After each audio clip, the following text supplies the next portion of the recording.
ಇವತ್ತಿನ ಸುದ್ದಿಗೋಷ್ಠಿಯಲ್ಲಿ ನಮ್ಮೆಲ್ಲರ ನೆಚ್ಚಿನ ರಾಜ್ಯ ವಕ್ತಾರರಾದಂತಹ ಶ್ರೀಯುತ ಮಹೇಶ್ ಅವರಿದ್ದಾರೆ. ಅವರಿಗೆ ಪತ್ರಿಕಾಗೋಷ್ಠಿಗೆ ಸ್ವಾಗತವನ್ನು ಕೊಡ್ತಾರೆ.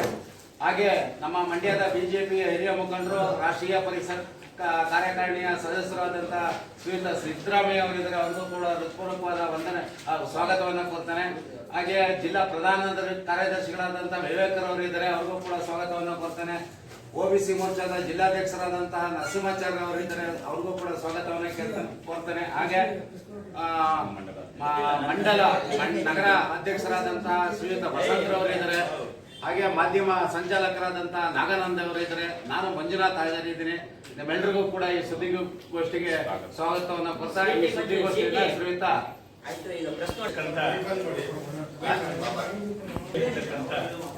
ಪಕ್ಷದ ಎಲ್ಲ ಹಿರಿಯರಿಗೆ ನಮಸ್ಕರಿಸ್ತಾ, ಆತ್ಮೀಯ ಪತ್ರಿಕಾ ಬಂಧುಗಳೇ, ಏನು ನಿನ್ನೆ ಮಂಗಳೂರಿನಲ್ಲಿ ನಡೆದಂತ ವಿದ್ಯಮಾನ, ಸುಹಾಸ್ ಶೆಟ್ಟಿ ಒಬ್ಬ ಹಿಂದೂ ಕಾರ್ಯಕರ್ತ ಪ್ರತೀಕಾರದ ಹತ್ಯೆ ಮಂಗಳೂರಿನಲ್ಲಿ ಮಾಡ್ತಾ ಇತ್ತು. ಕರ್ನಾಟಕ ರಾಜ್ಯದಲ್ಲಿ ಮತಾಂಧ ಶಕ್ತಿಗಳು ವಿಜೃಂಭಿಸ್ತಿರ್ತಕ್ಕಂಥ ಒಂದು ರೀತಿ ಕರ್ನಾಟಕ ರ್ಯಾಡಿಕಲೈಸೇಷನ್ ಅಷ್ಟೇ. ಇಷ್ಟೊಂದು ತೀವ್ರವಾದಂತ ಮತೀಯ ಶಕ್ತಿಗಳು ಯಾಕೆ ಆಗ್ತಾ ಇದ್ದಾರೆ ಅಂತಂದ್ರೆ, ಅವರನ್ನ ಪೋಷಣೆ ಮಾಡ್ತಿರ್ತಕ್ಕಂಥ ರಾಜ್ಯ ಸರ್ಕಾರ ತಮ್ಮ ವೋಟ್ ಬ್ಯಾಂಕಿನ ವೈಭವೀಕರಣವನ್ನ ಮಾಡ್ತಕ್ಕಂಥ ರಾಜ್ಯ ಸರ್ಕಾರ ಹಿಂದೂಗಳ ಈ ರೀತಿಯ ಮಾರಣ ಹತ್ಯೆಗಳು ನಿರಂತರವಾಗಿ ರಾಜ್ಯದಲ್ಲಿ ನಡೀತಾ ಇರ್ತಕ್ಕಂಥ. ಇದಕ್ಕೆ ಯಾಕೆ ರಾಜ್ಯ ಸರ್ಕಾರ, ವಿಶೇಷವಾಗಿ ಸಿದ್ದರಾಮಯ್ಯನವರು ಹೊಣೆಗಾರರಾಗ್ತಾರೆ ಅಂದ್ರೆ, ಕಳೆದ ಮುಖ್ಯಮಂತ್ರಿ ಸಂದರ್ಭದಲ್ಲೂ ಕೂಡ ಈ ಏನು ಪಾಪ್ಯುಲರ್ ಫ್ರಂಟ್ ಮೇಲೆ, PFI ಮೇಲೆ ನೂರಾರು ಮೊಕದ್ದಮೆಗಳನ್ನ ವಾಪಸ್ ತೆಗೆದುಕೊಂಡ್ರು. 1000ಕ್ಕೂ ಹೆಚ್ಚು ಈ ಮತಾಂಧರನ್ನ ಜೈಲಿಂದ ಬಿಡುಗಡೆ ಮಾಡುವಂತ ಕೆಲಸವನ್ನ ಮಾಡಿದ್ರು. ಅಂದ್ರೆ ಈ ಮತಾಂಧರಿಗೆ ಒಂದು ಸುನಿಶ್ಚಿತ ಮಾಡ್ತಾ ಇರ್ತಕ್ಕಂಥದ್ದು ಸರ್ಕಾರ. ನಾವಿದ್ದೀವಿ, ನೀವೇನು ಎದುರುಬೇಡಿ.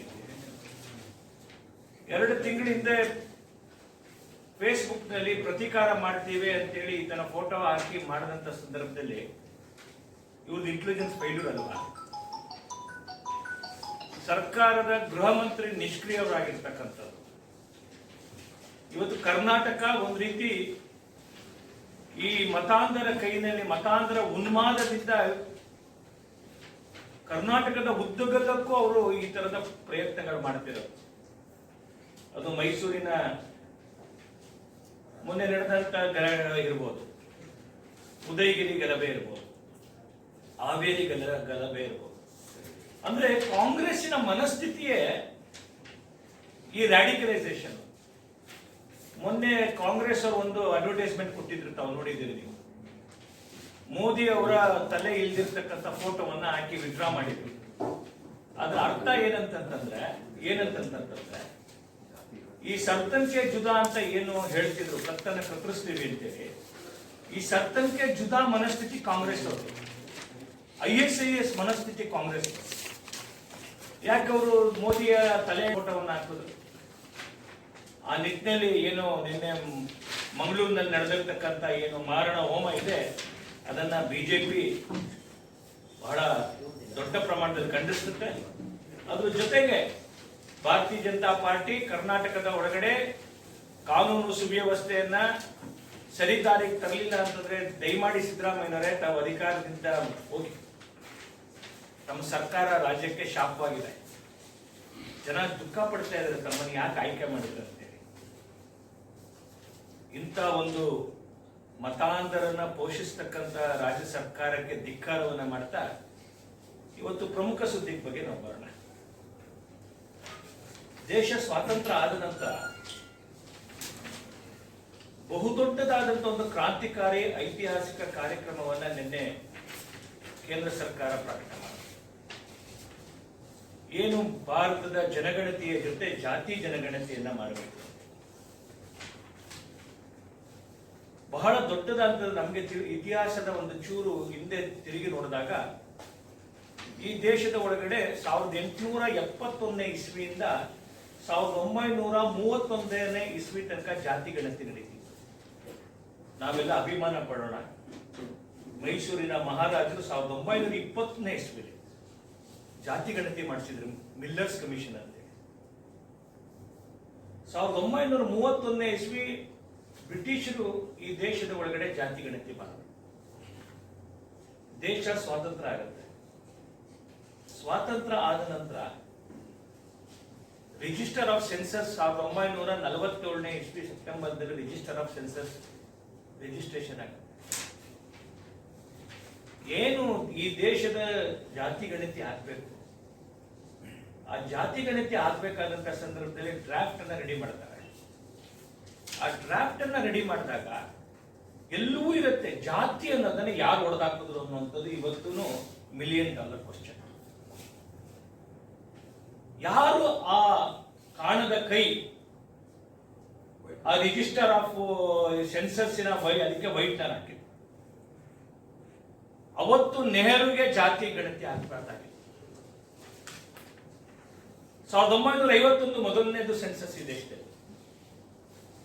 1951, 61, 71, 81, 91, 2001 ನಿರಂತರವಾಗಿ 6 ಈ ದೇಶದ ಒಳಗಡೆ ಗಣತಿ ನಡೆಯುತ್ತೆ. 6 ಗಣತಿ ಒಳಗಡೆ ಕೂಡ ಕಾಂಗ್ರೆಸ್ ಈ ಜಾತಿ ಗಣತಿ ಮಾಡಕ್ಕೆ ಒಪ್ಪಿರಲಿಲ್ಲ. ಯಾರು ಗೊತ್ತಿಲ್ಲ. ನೆಹರುವಿಂದ ಹಿಡಿದು, ಇಂದಿರಾ ಗಾಂಧಿಯಿಂದ ಹಿಡಿದು ರಾಜೀವ್ ಗಾಂಧಿ ತನಕ ನೆಹರು ಮನೆತನದವರು ಜಾತಿ ಗಣತಿನ ವಿರೋಧ ಮಾಡಿದ್ರು. ಜಾತಿ ಗಣತಿ ಯಾಕೆ ವಿರೋಧ ಮಾಡಿದ್ರು ಅಂತಂದ್ರೆ, ಹಿಂದುಳಿದವರಿಗೆ ಅವಕಾಶ ಕೊಟ್ರೆ ತನ್ನ ಅಧಿಕಾರ ಹೋಗುತ್ತೆ ಅಂತ ಕಾಂಗ್ರೆಸ್ ಹಿಂದುಳಿದವರಿಗೆ ಅವಕಾಶವನ್ನ ಕೊಡೋದಿಕ್ಕೆ ಒತ್ತಾಯಪೂರ್ವಕವಾಗಿ ವಿರೋಧವನ್ನ ಮಾಡಿದ್ರು. ಕಳೆದ 2 ವರ್ಷದಿಂದ ಈ ದೇಶದಲ್ಲಿ ಬೃಹನ್ನಳೆ ನಾಟಕವನ್ನ ಆಡುತ್ತಿದ್ದಾರೆ. ನಮಗೆ ಗೊತ್ತಿರಲಿ, ಹಿಂದೆ ಮನಮೋಹನ್ ಸಿಂಗ್ ಅಧಿಕಾರದಲ್ಲಿ UPA ಅಧಿಕಾರದಲ್ಲಿ 2006ನೇ ಇಸ್ವಿ ಒಳಗಡೆ ಇದಕ್ಕೆ ಒಂದು ಕಮಿಟಿಯನ್ನು ಫಾರ್ಮ್ ಮಾಡ್ತಾರೆ. 2006ನಲ್ಲಿ ದೇಶದಲ್ಲಿ ಜಾತಿ ಗಣತಿ ಬಗ್ಗೆ ಏನ್ ಮಾಡಬೇಕು ಅಂತೇಳಿ ಒಂದು ಅಧ್ಯಯನ ಮಾಡಬೇಕು ಅಂತ 4 ಮಂತ್ರಿಗಳನ್ನ, ಕೆಲವು ಮಂತ್ರಿಗಳನ್ನ ಟೀಮ್ ಮಾಡಿ ಪ್ರಣಬ್ ಮುಖರ್ಜಿ ಅವರ ನೇತೃತ್ವದಲ್ಲಿ ಇದಕ್ಕೆ ಒಂದು ವರದಿ ಕೊಡಿ ಅಂತ ಮಾಡ್ತಾರೆ. ಸ್ವತಃ ಪ್ರಣಬ್ ಮುಖರ್ಜಿ ಅವರು ಅವತ್ತಿನ ನಮ್ಮ ವಿರೋಧ ಪಕ್ಷದ ನಾಯಕರಾದಂತಹ ಸುಷ್ಮಾ ಸ್ವರಾಜ್ ಅವರಿಗೆ ಪತ್ರ ಬರುತ್ತಾರೆ. ಭಾರತೀಯ ಜನತಾ ಪಾರ್ಟಿ ಪ್ರಣಬ್ ದಾದಾ ಅವರಿಗೆ ಸುಷ್ಮಾ ಸ್ವರಾಜ್ ಅವರು ಬಿಜೆಪಿಯ ಬದ್ಧತೆಯ ಪತ್ರವನ್ನು ಕೊಡಲಾಗುತ್ತೆ.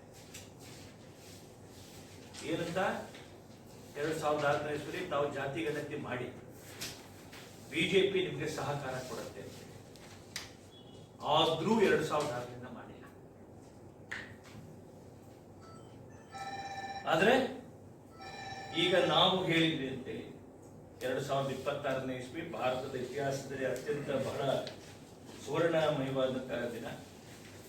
ಏನು ಮೊನ್ನೆ ದಿನ ಆದರಣೀಯ ನರೇಂದ್ರ ಮೋದಿ ಅವರು ಈ ದೇಶದಲ್ಲಿ ಬಹುದಿನಗಳ ಏನು ಒಂದು ನಿರೀಕ್ಷೆ, ಬೇಡಿಕೆ ಇತ್ತು, ಈ ದೇಶದ ಒಳಗಡೆ ಏನು ಮುಂದಿನ ವರ್ಷ 2026ರಲ್ಲಿ ಗಣತಿ ಪ್ರಾರಂಭ ಆಗುತ್ತೆ. 2021ರಲ್ಲಿ ಆಗ್ಬೇಕಾಗಿತ್ತು, ಕೋವಿಡ್ ಕಾರಣಕ್ಕೆ ಮುಂದಕ್ಕೆ ಹೋಗಿರೋದು. 2026ನೇ ಇಸ್ವಿ ಒಳಗಡೆ ಏನು ಗಣತಿ ಮಾಡಲಾಗುತ್ತೆ, ಆ ಗಣತಿಯ ಜೊತೆಗೆ ಜಾತಿ ಗಣತಿಯನ್ನು ಕೂಡ ಈ ದೇಶದಲ್ಲಿ ಮಾಡಲಾಗುತ್ತೆ. ಅದಕ್ಕೆ ಕರ್ನಾಟಕ ಭಾರತೀಯ ಜನತಾ ಪಾರ್ಟಿ ಆದರಣೀಯ ನರೇಂದ್ರ ಮೋದಿ ಅವರ ತೀರ್ಮಾನಕ್ಕೆ ಅವರನ್ನ ಅಭಿನಂದನೆಯನ್ನ ಸಲ್ಲಿಸ್ತಾರೆ.